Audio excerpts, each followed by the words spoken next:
រឿងរ៉ាវទំនាស់ចាស់កាលពីមុនគឺវាបានហួសសម័យកាលទៅហើយដូចនេះវាមិនមែនជារឿងសំខាន់ចោទឡើយព្រះចៅអធិរាជដកព្រះអាសាសៈធំប៉ុន្តែអង្គញាទូម៉ាបានក្រាបបង្គំទូលជំទាស់ភ្លាមថាព្រះអង្គសូមព្រះអង្គកុំទាន់អាលបញ្ឈប់ការពិភាក្សានៅពេលនេះអីព្រោះរាល់អ្វីៗគ្រប់យ៉ាងដែលកំពូលមេការគ្រប់គ្រងជូហ្វានបានបកស្រាយអំបញ្ញមិញនេះគឺពិតជាអាចមានភ័ស្តុតាងគ្រប់គ្រាន់ក្នុងការជួយជំរះរាល់ក្តីមន្ទិលសង្ស័យឲ្យទៅកាន់បុគ្គលទាំងពីររូបនោះបានព្រះអង្គសូមព្រះអង្គទ្រង់ព្រះតម្រិះពិចារណាមើលចុះថានៅក្នុងគណៈពេលនោះហាងភូធានយួននិងលឹងវូឆាងកំពុងតែមានចិត្តខឹងសម្បាខ្លាំងដោយពួកគេមិនបានដឹងខ្លួនទុកជាមុនឡើយថានឹងមានវត្តមានមនុស្សខាងក្រៅដើរចូលមកឃើញទស្សនវិជ្ជានោះដូចនេះវាគឺជាឱកាសដ៏ល្អប្រសើរបំផុតក្នុងការកំទេចសម្លាប់លោកហោរាធំចោលបាត់ទៅហើយប៉ុន្តែពួកគេបែរជាមិនព្រមធ្វើទៅវិញហើយបន្ទាប់ពីបានដើរមកជួបផ្ទៃមុខជាមួយនឹងកំពូលមេការគ្រប់គ្រងរួចមកពួកគេក៏រឹតតែមិនអាចមានលទ្ធភាពរកវិធីលួចចូលទៅសម្លាប់លោកបានដូចគ្នាដែរសេនាប្រមុខ Zoker Chang Feng បានលេចនៅស្នាមញញឹមដ៏ត្រជាក់ស្រទុំឡើងព្រោះដឹងច្បាស់ថាពាក្យពេចន៍សម្ដីបកស្រាយមួយឃ្លានេះគឺអាចជួយជំរះរាល់ក្តីមន្ទិលសង្ស័យរបស់ព្រះចៅអធិរាជបានសម្រេចបាត់ទៅហើយអ្នកឯងពិតជាមនុស្សដែលពូកែខាងនិយាយស្ដីដោះស្រាយខ្លាំងណាស់ដឹងទេជួហ្វានបានលួចពោលពាក្យសរសើរនៅក្នុងចិត្តទាំងខ្លួនឯងធ្វើរឹកពីប្រងើយកន្តើយហាក់បីដូចជាមិនបានដឹងយល់ពីសាច់រឿងអ្វីទាល់តែសោះលុះនៅពេលដែលបានមើលឃើញទស្សនវិជ្ជាបែបនេះភ្លាមសេនាប្រមុខ Zoker Chang Feng ក៏បានផ្ទុះសម្ដែងឡើ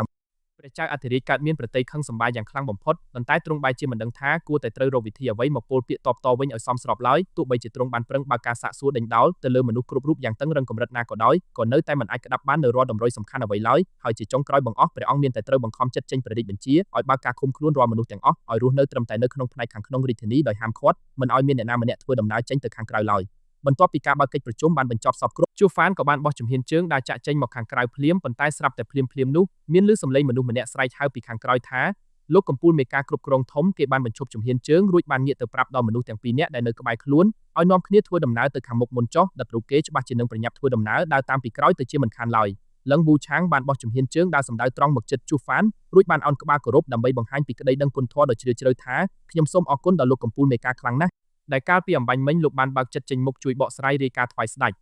ដឹងទេថាខ្ញុំពិតជាមិនបានមានបំណងចិត្តចង់ជួយរូបលោកនោះឡើយជួហ្វានបានលេចនៅស្នាមញញឹមរួចក្រវីស្មាស្រ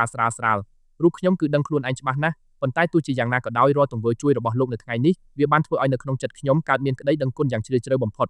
លឹងវូឆាងបានឱនក្បាលរបស់គេគោរពចេញពីចិត្តដ៏ស្មោះត្រង់ពិតប្រាកដប៉ុន្តែស្រាប់តែភ្លាមនោះសេនាប្រមុខ Zoker Chang Feng បានបោះជំហានជើងដើរលេចមុខចេញមកពីខាងក្រោយខ្នងទាំងពោលថាតើចាប់តាំងពីគណៈពេលណាបង្អស់ទៅដែលធ្វើឲ្យពួកលោកទាំងពីររូបមានការបង្កើតនៅទំនាក់ទំនងស្និទ្ធស្នាលនឹងគ្នាខ្លាំងដល់ថ្នាក់ហ្នឹង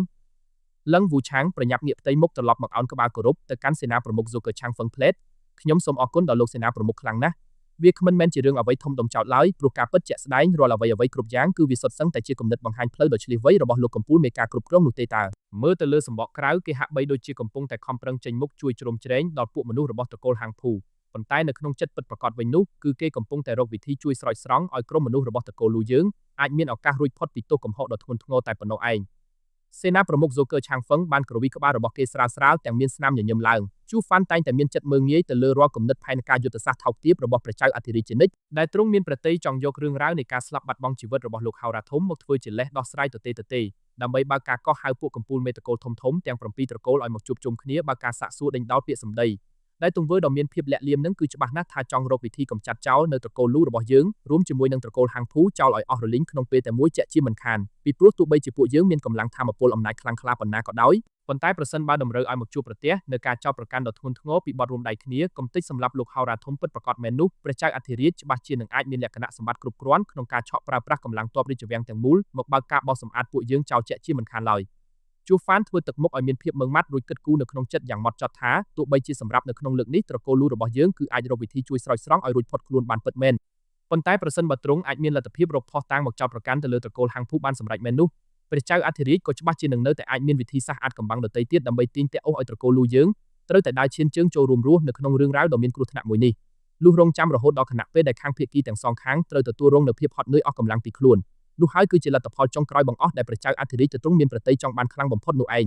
សេនាប្រមុខ Zoker Chang Feng បានលូកដៃទះផ្ទាំងបាតដៃរបស់គេសរសើរមិនដាច់ពីមាត់ឡើយវាពិតជាការពិតជាក់ស្ដែងខ្លាំងណាស់លោកកំពូលមេការគ្រប់គ្រងធំលោកពិតជាជនដែលមានភាពឆ្លាតវៃអស្ចារ្យមែនពិតប្រាកដមែនលោកមានគំនិតប្រាជ្ញាឈ្លាសវៃខ្ពស់ថែមទាំងមានការគិតគូររៀបចំផែនការបានយ៉ាងម៉ត់ចត់បំផុតទៀតផងវាពិតជាមានសេចក្តីគួរឲ្យមានក្តីស្ដាយក្រោយជាពន់ពេកណាស់ដឹងទេព្រោះប្រសិនបើផ្អែកទៅលើកម្លាំងទេពកោសល្យដ៏ខ្ពង់ខ្ពស់របស់ពួកយើងទាំង3នាក់នេះហើយលុះត្រាតែពួកយើងព្រមបើកចិត្តចាប់ដៃសហការគ្នាដើម្បីសម្រេចកិច្ចការងារធំពួកយើងច្បាស់ជានឹងអាចកំទេចគ្រប់ឧបសគ្គរហូតគ្មានអ្នកណាម្នាក់អាចមានសមត្ថភាពដើរមកយកឈ្នះលើពួកយើងបានឡើយ លឹងវូឆាងឮហើយក៏បានងក់ក្បាលរបស់គេយល់ស្របភ្លាមប៉ុន្តែជូហ្វានបែរជាពោលពាក្យសម្ដីចេញមុខមកបើកការបដិសេធផ្លែថាលោកសេនាប្រមុខលោកពិតជាមានការយល់ច្រឡំខ្លាំងបាត់ទៅហើយបិទនៅក្នុងលោកនេះគឺមិនមានវត្តមានបុគ្គលណាខ្លាំងពូកែដាច់គេរហូតដល់ថ្នាក់គ្មានគូប្រៀបខាងផ្នែកអក្សរសិល្ប៍ឬក៏ខាងផ្នែកក្បាច់គុណនោះឡើយព្រោះប្រសិនបើនៅក្នុងខ្សែជីវិតរស់នៅមួយនេះស្រាប់តែត្រូវមកបាត់បង់អស់នៅរាល់គូប្រជែងដ៏សមស័ក្តិស្របនៅលើលោកនេះទៅអស់មែននោះ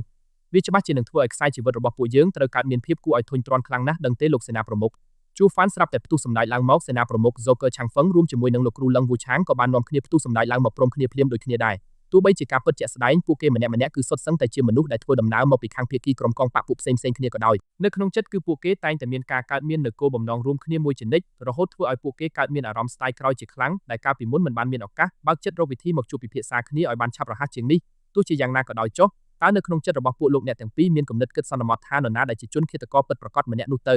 នៅចំខណៈពេលដែលព្រះចៅអធិរាជបានពោលសួរដេញដោលរូបខ្ញុំចំពោះមុខមហាជនថាតើបានក៏លេខខ្សែភ្នែកទៅមើលឃើញវត្តមានបុគ្គលម្នាក់ណាស្ថិតនៅក្នុងភូមិគ្រឹះរបស់លោកហោរាធំនោះការពិតជាក់ស្ដែងគឺវាបានស្ដែងឡើងមកយ៉ាងច្បាស់កន្លែតបាត់ទៅហើយប៉ុន្តែចុងក្រោយបង្អស់ទីតាំងមួយនេះវាគឺជាដីផ្ទាល់ខ្លួនរបស់ពួកត្រកូលហាងភូសោះជូហ្វានបានដកដង្ហើមធំឡើងមកដោយក្រសែភ្នែករបស់គេសម្លឹងមើលទៅចំពីខាងមុខទាំងមានរឹកពីប្លែកខុសធម្មតាសេនាប្រមុខ Joker Chang Feng រួចរួមជាមួយនឹងលោកគ្រូលឹងវូឆាងក៏បាននាំគ្នាដកដង្ហើមធំរួចងក់ក្បាលរបស់គេស្រាលៗយល់ស្របថាពួកគេបានដកដង្ហើមធំឡើងមកទាំងក្តីអស់សង្ឃឹមខ្លាំងនៅក្នុងចិត្តប្រហែលជាអាចមានសភាពពិតប្រាកដមែនហើយមើលទៅដែលថាជនឃាតករលាក់មុខម្នាក់នោះគឺជាមេក្រុមស្រមោលខ្មោចដ៏មានអំណាចម្នាក់ស្ថិតនៅក្នុងចំណោមពួកកំពូលសសរស្តម្ភទាំង4ប្រចាំជាតិដែលបុគ្គលម្នាក់នោះគេគឺជាក្រុមកងកម្លាំងខ្មោចសម្ងាត់របស់ព្រះចៅអធិរាជផ្ទាល់ដែលតែងតែលបលាក់ខ្លួនពួនអាត្មាស្ថិតនៅត្រង់ក្បែរខ្លួនរបស់ពួកយើងនេះឯងសេនាប្រមុខ Joker Chang Feng បានបង្វែរក្រសែភ្នែកសម្លឹងមើលទៅកាន់ទីតាំងដ៏ឆ្ងាយល្វឹងល្វើយរួចពោលបន្ថែមថាបិទកាលពីមុនមករូបខ្ញុំធ្លាប់លបបានឮនៅព័ត៌មានលេចឮពីរឿងរ៉ាវរបស់ក្រុមកងកម្លាំងខ្មោចសម្ងាត់ប្រចាំសសរស្តម្ភទាំង4នោះខ្លាំងណាស់ដែរប៉ុន្តែចរិតលក្ខណៈនិងវិធីសាស្ត្រធ្វើការងាររបស់បុគ្គលម្នាក់នោះគឺមានសភាពខុសប្លែកដាច់ស្រឡះពីពួកកំពូលអ្នកជំនាញទាំង3រូបដទៃទៀតឆ្ងាយណាស់ព្រោះគេគឺតែងតែចូលចិត្តរកវិធីលាក់បិទបាំងនៅរាល់អត្តសញ្ញាណពិតរបស់ខ្លួនជានិច្ចរហូតធ្វើឲ្យមិនដែលធ្លាប់មានអ្នកណាម្នាក់មានឱកាសមើលឃើញពីផ្ទៃមុខពិតប្រាកដរបស់គេម្ដងណាឡើយដិតនៅក្នុងផ្នែកខាងក្នុងនៃអាណាចក្រធានយូទាំងមូលគឺមានតែព្រះចៅអធិរាជតែមួយព្រះអង្គគត់ដែលអាចមានលក្ខណៈសម្បត្តិស្គាល់ដឹងពីអត្តសញ្ញាណពិតរបស់គេបានច្បាស់លាស់នោះជូហ្វានងក់ក្បាលរបស់គេស្រាលៗដើម្បីជាការយល់ស្របបន្តែស្រាប់តែភ្លាមៗនោះមានឮសំឡេងស្រែកហៅយ៉ាងខ្លាំងរបស់មនុស្សស្រីម្នាក់មកពីចម្ងាយលុះនៅពេលដែលពួកគេបាននាំគ្នាងាកផ្ទៃមុខត្រឡប់ទៅមើលក៏បានមើលឃើញច្បាស់ថានាងគឺជាយូហ្វានស៊ុងអឺដែលនាងកំពុងតែប្រឹងប្រែងរត់ជំហានជើងសម្ដៅត្រង់មកជិតពួកគេទាំងមានអាការៈហត់នឿយខ្លាំងលោកកំពូលមេការគ្រប់គ្រងធំពេលនេះលោកប្រុសតូចលូយុនហៃរួមជាមួយនឹងពួកសមាជិកត្រកូលយូហ្វានរបស់ខ្ញុំគឺកំពុងតែត្រូវជួបប្រទះនៅស្ថានភាពកើតមានគ្រោះថ្នាក់ធំខ្លាំងណាស់